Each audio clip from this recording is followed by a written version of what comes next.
Hi friends, welcome to my channel. So நம்ம இன்டர்ன்ஷிப்க்கு போனோம். அங்கே நம்மளாம் இந்த ஓனர்கிட்ட மீட் பண்ணோம். ஸோ பார்க்கலாம் அவங்க என்ன பேசுகிறாங்க. எந்த தொழில் வேணாலும் செய்யலாம். எந்த தொழில் செய்யனாலும் முழு கவனமும் அது மேலே ஈடுபாடு இருந்து தொழில் செய்யும்போது யாருக்கு எந்த விதமான லாஸ் வராது.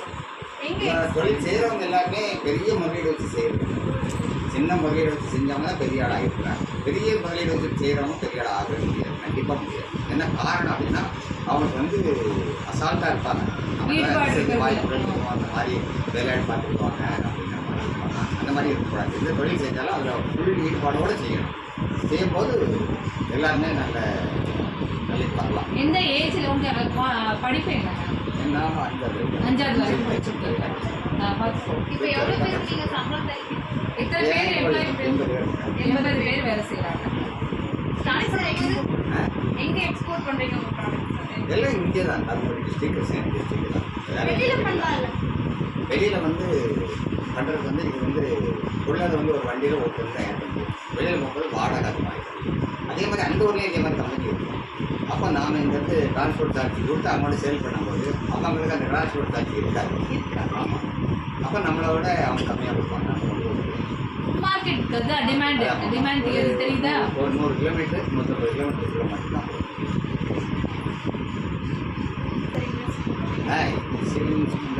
நான் தொழில் இந்த மாதிரி இரும்பு கடை வைக்கிறது அதெல்லாம் சும்மா பதினெட்டு முடியலாம். இல்லை அது சொல்லுங்க சார், உங்களோட பாஸ்ட் எக்ஸ்பீரியன்ஸ். என்ன கடை வச்சுருந்தீங்க? 1977 10,000 ரூபா வச்சு தொழில் ஆரம்பிச்சு. 1977 10,000 ரூபா வச்சு தொழில் செஞ்சது. அப்போ அதுலேருந்து கொஞ்சம் கொஞ்சமாக சம்பாதிச்சு கடினம் உழைப்புன்னா அதெல்லாம் 12 மணி நேரம் உழைக்கலாம். 12 மணி நேரம் தொழிலை பார்த்ததுனால அது சம்பாதிச்சு இந்த அரைப்போது ஒரு 20 லட்ச ரூபாயிலேருந்து 30 லட்ச ரூபாய். தருமபுரி டவுன்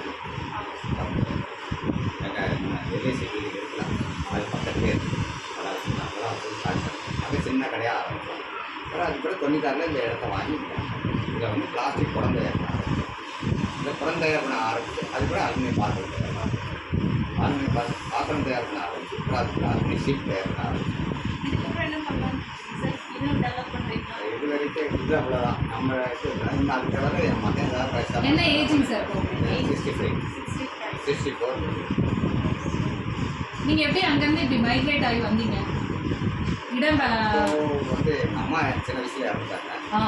அப்போ நாங்கள் உங்கள் ஃபேமிலி மெம்பர்ஸ் எத்தனை பேர்? நாங்கள் நிறையா நாங்கள் 5 பேர். எங்கள் அம்மா இருக்கோன்னு நாங்கள் 5 பேர், ஒரு தங்கச்சி 4 அண்ணன். எத்தனை எந்த வயசில் இருந்தாங்க அம்மா? அம்மா நான் 5th படிச்சு இருந்தேன். நீங்கள் வீட்டில் மூத்தவங்கள? நான் 3வது. அப்போ அண்ணாவுக்கு என்ன ஏஜ்? அம்மா இறக்கும்போது எங்கள் அண்ணாவுக்கு 14 வயசு. எதனால் இருந்துட்டாங்க? அப்புறம் உடல்நிலை சரியில்லாமல். அப்போ அவங்க உங்களை இது பொறுப்பு எடுத்துக்கிட்டது யாரு? அப்பா இருக்காங்க. இப்போ அப்பா இறந்து 2002 உங்கள் பிரதர்ஸ் எல்லாம் என்ன பிஸ்னஸ் பண்ணுறாங்க? எங்கள் அண்ணா ஒருத்தர் தந்தைக்குடி ஈவோ அவர் எட்டிடாங்க. ஓகே. இன்னொரு என்ன அவர் என்ன படிச்சிருக்கிறாரு? அவர் டிவி. நீங்கள் படிக்க போகல? அம்மா இருக்கிற படிக்க முடியல. சரியா?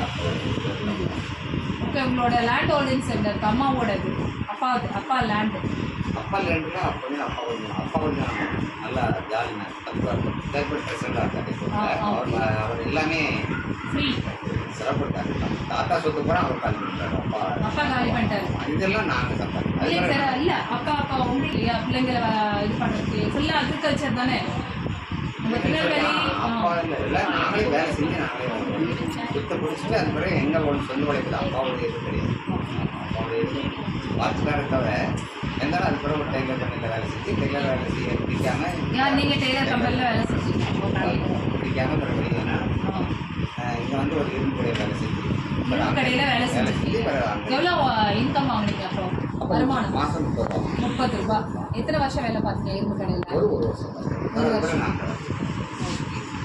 இந்த ஊரில் இரும்பு கடையில் வேலை பார்த்தீங்களா? இல்லை எந்த ஊரில் வேலை பார்த்தீங்க? போச்சம்பள்ளி. எத்தனை வயசில் வந்தீங்க வீட்டில் அங்கே திருநெல்வேலியிலேருந்து? 19 வயசு. Right age. உங்கள் ஏஜில் தான் வந்துட்டு காலேஜ் படிக்கிற ஏஜில் பார்த்துக்கோ. 19 வயசுல வந்து ஸ்டார்ட் பண்ணீங்க, இரும்பு கடையில் வேலை பார்த்தீங்க. 1 இயர் 1 வருஷம் வேலை பார்த்தீங்க. இப்போ யார் மூலியமா இங்கே தர்மபுரி மாமா மகன் கூட கைடன்ஸில் அவங்களோட கிருஷ்ணகிரியில் இருக்கார் குமார் சொல்லியார். ஓகே, அவங்க பிஸ்னஸ் பண்ணுறாங்களா? அவரும் இதே பிஸ்னஸ் தான் பண்ணுறாரு. ஓகே இங்கே அவர் மேலும் பண்ணிட்டு இருக்காரு. ஓகே அவங்க பொண்ணு எஸ்பிஆர். ஓகே. சரி, எனக்கு ஒரு டவுட்டு. உங்கள் மக்கள் சொல்ல நினச்சிக்காதீங்க. மேக்ஸிமம் இந்த மாதிரி இது பண்ணுறாங்க. அதாவது எனக்கு கூட இருக்கிறவங்க சொந்தக்காரங்க அப்படின்னு தெரிஞ்சு தர்மபுரியில் வரும்போது வந்து ரொம்ப கம்மி, கிட்டத்தட்ட ஒரு 30% கூட இருக்காது. ஆமாம், அப்போ நம்ம பேக்வேர்டு ஏரியாவில் இருந்துச்சு. அப்போ எங்கள் ஊரில் இருந்து இங்கே டீச்சர் ட்ரைனிங் இங்கே வந்து ஆமாம், நிறைய நாலேஜ் எங்கள் வேலைக்கு சேர்ந்தாங்க. ஏன் மூலியமாக கூட எங்கள் வேலைக்கு சேர்ந்தாங்க. ஆனால் இன்னைக்கு வந்து அப்படி இல்லை. இன்னைக்கு 80% 83% வில்லேஜில் இருக்கிறவங்க கூட டவுனில் வந்து உட்காந்து பிள்ளைங்களை படிக்க வைக்கிறாங்க. அவங்க பிள்ளைங்க வெளிநாட்டுலாம் இருக்குது. அந்த அளவுக்கு நல்ல வளர்ச்சியான தர்மபுரியே நல்ல வளர்ச்சி ஆயிடுச்சு. அப்போ நாங்கள் வரும்போது ரொம்ப பேக்வேர்டாக இருந்தது. அதனால் இப்போதைக்கு தர்மபுரி நல்ல வளர்ச்சி. தினைக்கும் நியூஸ் பேப்பர் படிப்பீங்க? கண்டிப்பாக. என்னென்ன பேப்பர் படிக்கிறீங்க? நான் வந்து கன்னடம் படிப்பேன். என்ன கற்றுக்கிறேன்? இப்போ என்னோட இது என்ன அப்படின்னா, எனக்கு தெரிஞ்ச 3-4 பேர், ஒரு 3-4 பேர் இருக்காங்க. எல்லாம் இந்த மாதிரி கடை வச்சிருக்கிறாங்க. இந்த மாதிரி கடை வச்சுருக்காங்கன்னா அப்போ கொஞ்சம் அங்கே ஒரு வறுமையாக இருந்தது. அவங்கவுங்க இந்த நம்ம சமூகத்தில் இருக்கிறவங்க வந்து எப்பவுமே மெட்ராஸில் வந்து நிறைய வைப்பாங்க. சென்னையில் வந்து சென்னையில் வந்து ஒரு யார் கடை சொன்னாங்க சரி நாடாரா அதை நாடாரா இதை கேட்பாங்க. என்ன காரணம்னா அவங்க தான் வியாபாரத்துக்கே தான் எப்பவுமே இருப்பாங்க. இப்போ எங்கள் ஊரில் இருக்கிறவங்க கூட ஒரு 5th படித்தா போதும், அவங்க அம்மாவே ஒரு தராசை கையில் கொடுத்து எங்கள் இந்த கடலக்காய் வியாபாரம் இருக்கும்போது பருத்தி வியாபாரம் இருக்கும்போது பையனை அனுப்பிச்சி விட்டு சைக்கிள் அனுப்பிச்சி விட்டு விலைக்குள்ளே வாங்கிட்டு வரலான்னு அனுப்பிச்சி விடுவாங்க. கற்றுக்கடையில் வாங்கிட்டு வர சொல்லிவிடுவாங்க. மூட்டை இந்த விலைக்குள்ள எனக்கு அறுவடை நடந்துருக்கு, நீ அங்கே போகணுன்னா கடலக்காய் வாங்கலாம், பருத்திலேருந்து பருத்தி வாங்கலாம், என்னென்ன அன்னைக்கு என்ன சீசனில் என்ன கிடைக்கோ அதெல்லாம் வாங்கிடுவாங்க. வாங்கிட்டு வந்து அவங்க மார்க்கெட் கொண்டு போவாங்க. மார்க்கெட் போகும்போது எங்கள் ஊர்லேருந்து ஒரு 9 கிலோமீட்டர் சத்திரம்னு ஒரு பாவு சத்திரம், அங்கே எல்லா மார்க்கெட்டும் இருக்கும். அங்கே கொண்டு போய் விற்பாங்க. அப்போ ஒரு 5th படித்தவொடனே ஒரு 10 வயசு 12 வயசில் இருக்கிற பையனை போனால் எல்லாம் வாங்கிட்டு வந்தோன்னா சாயங்காலம் வரும்போது அவனுக்கு ஒரு சிறிய அமௌண்ட்டு லாபமாக கிடைக்கும். அந்த மாதிரி வியாபாரத்தில் பழக்கப்படுத்தி விடுவாங்க. சின்ன வயசுலேயே வியாபாரத்தில் பழக்கப்படுத்தி விடும்போது அப்போ வியாபாரம் பண்ணும்போது நம்ம இன்னொரு இடத்துக்கு போனால் நல்லாயிருக்கும். அவங்க கூட சேர்ந்துக்கணும், எல்லாம் அவங்க பெரியப்பா வாங்கணும், எல்லாம் ஃப்ரெண்டோட பிள்ளைங்கள் மூலியமாக அவன் வெளியே வரலாம். வெளியே வரும்போது எந்த ஊரில் இடம் கிடைக்கும் அங்கே உட்காந்து அவன் வியாபாரம் ஆகிடுவான். நீங்கள் இனிஷியலாக இன்வெஸ்ட் பண்ண ஃபஸ்ட்டு இரும்பு கடை வச்சுருக்கீங்க, அதோட இன்வெஸ்ட்மெண்ட் எவ்வளோ இருந்துச்சு? அது ஒரு 10,000 ரூபாய். 10,000 ரூபாய். நெக்ஸ்ட்டு பிளாஸ்டிக் கடை வச்சுங்களா? முதல்ல நெக்ஸ்ட்டு வந்தது பிளாஸ்டிக் குடம். அதுக்கு எவ்வளோ இன்வெஸ்ட் பண்ணி? அதான் மொத்தம் ஒரு 20 லட்சம் ரூபாய். இல்லை சார், அந்த பிளாஸ்டிக் குடம் ஸ்டார்ட் பண்ணதுக்கு குடம் தயார் பண்ணுற மிஷினே கிட்டத்தட்ட 3 லட்சம் ரூபா. 3 லட்சம் ரூபா. 3 லட்சம் இந்த இடம் வாங்கினது 6,10,000 வாங்கணும். 6,10,000 ரூபாய். அது போட கரண்ட் வாங்கினது சைக்கிள் பண்ணதெல்லாம் ஒரு 20 லட்சம் ரூபாய். 20 லட்சம் ரூபாய். 96. இப்போ இதோட வேல்யூ வேலைக்கு தெரியாது. இப்போ இருக்கிற மார்க்கெட்டுன்னு இந்த இடம் வந்து ஒரு ரூபாய்க்கு முடிவாக போகுதா? அவ்வளோதான் போகும். அது இந்த சிக்கோ உள்ளே இருந்தால் அதெல்லாம் வெளியே இருக்க முடியாது. என்ன ரோடு ஓரத்தில் இல்லை, ரோடு ஓரத்தில் இருந்தில்லை, வெளியே உள்ளே இருந்தாலும் போகும். இப்போ வெளியே வந்து இதே மாதிரி இடம் இருக்குன்னா 4,000 ரூபாய்க்கு போகும் சதுரடி. ஆனால் இந்த 1000 ரூபா, 1,200 1,500 கிட்ட வரும். என்ன காரணம்னா இங்கே வந்து கமர்ஷியலாக எதுவும் செய்ய முடியாது. ஆமாம், ஃபேக்ட்ரி தான் செய்யணும். ஃபேக்ட்ரி செய்யும் போது ரீவெல்யூ கம்மியாக இருக்குது. ஏன்னா தொழில் செய்கிறவங்களுடைய எண்ணிக்கை வந்து ரொம்ப கம்மி. இப்போ வீடு கட்டியோ எல்லாம் லாட்ஜி கட்டியோ எல்லாம் அது மாதிரி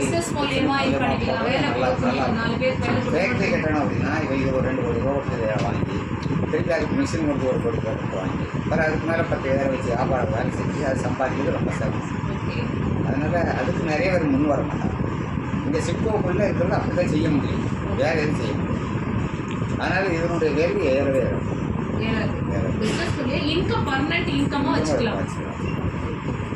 எல்லா வயலையும் முதல்லலாம் நல்லா இருந்தது. சிப்கோக்குள்ளே இருந்தால் நல்லா பாதுகாப்பாக இருக்கும்.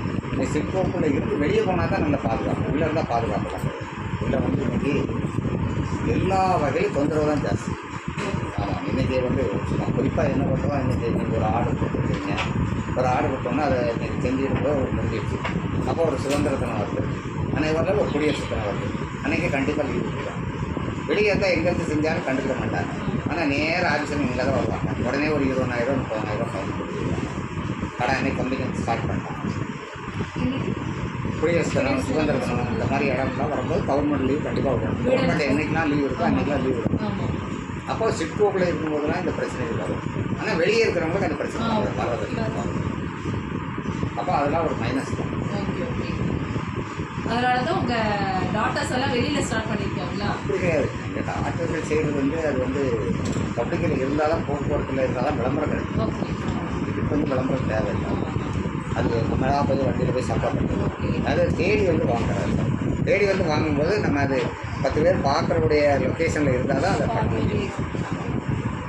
உள்ளே இருந்தால் அதை விளம்பரம் பண்ணி அதை இம்ப்ளிமெண்ட் பண்ணுறது ரொம்ப சிரமம்.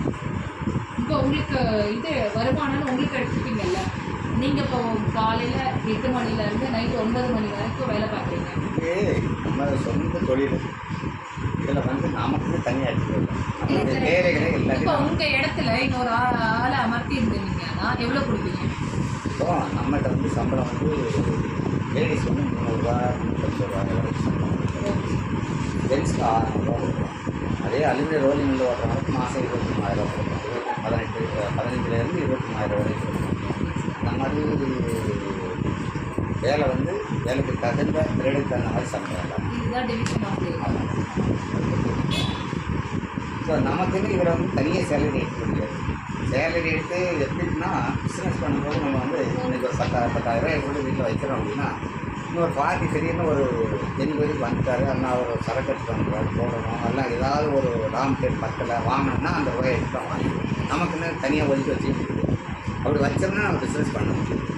இல்லைங்கய்யா, என்னோட கேள்வி என்னன்னா, இப்போ நீங்கள் உங்கள் உழைப்புக்கு இவ்வளோ ஃபிக்ஸ் பண்ணால் எவ்வளோ ஃபிக்ஸ் பண்ணுவீங்க? என்னுடைய உழைப்பு அப்படின்னு இப்போ நம்ம இந்த இது ஓட்டுறவங்க, இப்போ மெயின்டெனன்ஸ், இப்போ மேனேஜர் இருக்காரு, உங்களுக்கு மேனேஜருக்கு எவ்வளோ கொடுப்பீங்க? மேனேஜரும் நான் வச்சுக்கிறது இல்லை. நானே மருமகளுக்கு அப்படி மதாயத்தில் அப்படிலாம் பார்த்துக்கேன். மேனேஜர் வந்து இந்த தொழிலை வச்சு பார்க்க முடியாது. இதில் வச்சு மேனேஜருக்கு பார்த்தா நான் நிறைய ஏமாந்துருக்கிறேன். அதனால் இப்போ தெரியுங்க, இப்போ ஆள் வச்சுருந்துருக்கீங்க மேனேஜர். முதல்ல வச்சுருந்தோம். எவ்வளோ? 20,000 ரூபா சம்பளம் கொடுப்போம் மாதம். எனக்கு இருந்தாலும் 20,000 ரூபா சம்பளம் கொடுத்தாலும் சில தப்புகள்லாம் நடக்கிறதுக்கு உண்டான சான்ஸுங்கிறது அதிகமாக இருக்கிறதுனால அதில் கொஞ்சம் ஏமாந்ததுனால இப்போ நாங்கள் ஒரு 4-5 வருஷமாக வேலைக்கு யாரையும் பேனாவை யாரையும் கொடுக்குறது, பேனாவை யாரையும் கொடுக்குறது என்ன வாங்கினாலும் சரி, என்ன சரி பண்ணாலும் நாங்கள் தான் பண்ணுவோம். சரிங்களா? ரா மெட்டீரியல் எங்கே பர்ச்சேஸ் பண்ணுறீங்க? ரா மெட்டீரியல் வந்து இது வந்து பிளாஸ்டிக், இது வந்து பிளாஸ்டிக் குழந்தை பண்ணுறதுக்கு வந்து நிறைய கம்பெனி இருக்குது. கிராமூர்ஸ் தயார் பண்ணுற கம்பெனி இருக்குது, இந்த கேஸ் கம்பெனிக்காரங்க அந்த மாதிரி நிறைய பேர் பண்ணுறாங்க. அவங்களுக்கு வாங்கிக்கிறோம். இதில் வந்து அலுமினியம் தயார் பண்ணுறதுக்கு வந்து ரா மெட்டீரியல் வந்து நம்ம பாத்திரத்தையே பழைய பாத்திரம் வரலாம் அதே கலெக்ட் பண்ணி புது பாத்திரத்தை கொடுத்துட்டு அங்கே வில்லேஜில் இருக்கிற கடைக்காரங்க அதை வாங்கிக்கிறோம். இந்த பழசெல்லாம் கொடுத்து இந்த அந்த மாதிரி வீட்டு ஒரு திங்ஸை வந்து ரீசைக்கிள் பண்ணி பண்ணுறாங்க. சார், உங்கள் டாக்டர் வச்சுருக்காங்கல்ல சார் கம்பெனி, அவங்க எப்படி லோன் போட்டு பண்ணாங்களோ அவங்க என்ன படிச்சிருக்காங்க சார்? டாக்டர் என்ன படிக்க வச்சிங்க? பெரிய வாசி எம்பிஏ முடிச்சா. எங்கே முடிச்சாங்க? விருதுநகர் காமராஜர். காமராஜர். இன்னொரு பொண்ணுங்க சார்? இன்னொரு பொண்ணு டீச்சர் ட்ரைனிங். டீச்சர் ட்ரைனிங் அவளுக்கு மேரேஜ் அன்றைக்கி அப்பாயின்மெண்ட் வந்தது. அதுக்கு முன்னே மேரேஜுக்கு ஒரு மாதத்துக்கு முன்னே வந்து இன்டர்வியூ போயிட்டு வந்தோம். மேரேஜ் எனக்கு மாப்பிள்ளை வேணாண்டாங்க. அவங்க மாப்பிள்ளையோட அவங்க அம்மா வந்து போஸ்ட் மாஸ்டர். நானே போட்டே சாப்பிட்டு இருக்கேன், அந்த மாதிரி வேலையெல்லாம் வேண்டாம் அப்படின்னு மாப்பிள்ளை வேலை வேண்டாம். ஓஹோ. உங்கள் பையன் என்ன படிச்சிருக்காங்க? என் பையன் 10th முடிச்சுட்டான். அவ்வளோதான். அது நான் கடைக்கு பார்க்குற ஆள் இல்லைங்கிறனால அவங்க பாருங்க, பொண்ணுங்கெல்லாம் படிக்க வச்சுட்டீங்க. இதுதான் சார் ட்ரெண்டு. இல்லை, பையன் வந்து நிறைய படிக்க வச்சுட்டோம்னா இதில் வந்து ஜாயின் பண்ண மாட்டேன், விட்டுட்டு போயிருப்பாங்க. அப்படிதான் நடந்துட்டு இருக்கு. என்ன காரணம்னா இதையாவது ஒரு அழுக்கா இருக்க சொல்கிறதுக்கோ செய்கிறதுக்கோ இறங்கி வேலை செய்கிறப்போ விருப்பம் இருக்கிறது நம்ம படிச்சிட்டோம் அப்படிங்கிற ஒரு அந்த இது வந்துடும். பசங்களுக்கு வந்து எப்போவுமே கொஞ்சம் ஒரு கருத்து வந்துடும். அதனால் அவங்க இதை வளர்ந்து செய்ய மாட்டாங்க. இங்கே பாருங்க எத்தனை பேர் இருக்காங்க. எதுக்கு இப்போ கூப்பிட்டு கேட்டுட்டு இருக்கோம் நம்ம? கூப்பிட்டு எல்லாத்தையும். அதனால தான் எங்கள் அப்பாவும் படிக்க வைக்க மாட்டேங்கிறாரு. தம்பி படிக்க வைக்க காலேஜ் ஃபர்ஸ்ட் இயர் போயிட்டு இல்லை இருக்காங்க. படிக்க வைக்கணும்னா ஜாலி. நமக்கு வந்து நம்ம செய்கிற தொழில் செய்கிறது வேணாம் கூட படித்தா போதுங்கிற எண்ணத்தில் நம்ம இருப்போம். இப்போ கொஞ்சம் நம்ம வளர்ந்துட்டதுனால பிள்ளைங்களும் அந்த அளவுக்கு படிக்க வைக்கணுங்கிற எண்ணங்கள் மனசில் தன்னாலே வந்துடும். படிக்க வச்சாலுமே பிஸ்னஸ் ஓரியன்டாக தான் இருக்கும். எதுக்கு சார் படிக்கணும்? இப்போ என்ன எல்லாமே இல்லை. பணம் எல்லாம் இருந்தெல்லாம் ஒன்றுமே பண்ண முடியாது. அதிகாரத்தில் இருக்கணும். நீ என்ன சொத்து சொல்கிறோம் எவ்வளோ வசதி வாய்ப்புகள் இருந்தாலும் உன்னை அதிகாரம் பண்ணுறவன் வந்து மிரட்டிட்டு நீ வந்து ஒரு நல்ல போஸ்டிங்கில் இருந்தாலும் ஒரு அதிகாரமான போஸ்டிங் ஃபேமிலியில் அதெல்லாம் இல்லை. இங்கே வந்து நானே ஒருத்தர் கடன் கொடுத்து வசூல் பண்ண முடியல. 4 பேர் கடன் கொடுத்து வசூல் பண்ண முடியல. ஏன்னா அப்போ நம்ம குடும்பத்தில் எவ்வளோ டேக்ஸ் பே பண்ணுறீங்க? 18% டேக்ஸ். 18%. நம்ம பண்ணுறது எல்லாத்துலேயும் 18%. புதுசு மட்டும் 12%. ஓகே. பழசுதான் 18%. நான் மாதம் ஒரு 2 லட்ச ரூபாய்க்கு குறை இல்லாமல் டேக்ஸ் பே பண்ணுவேன். வேற என்ன டவுட்டு?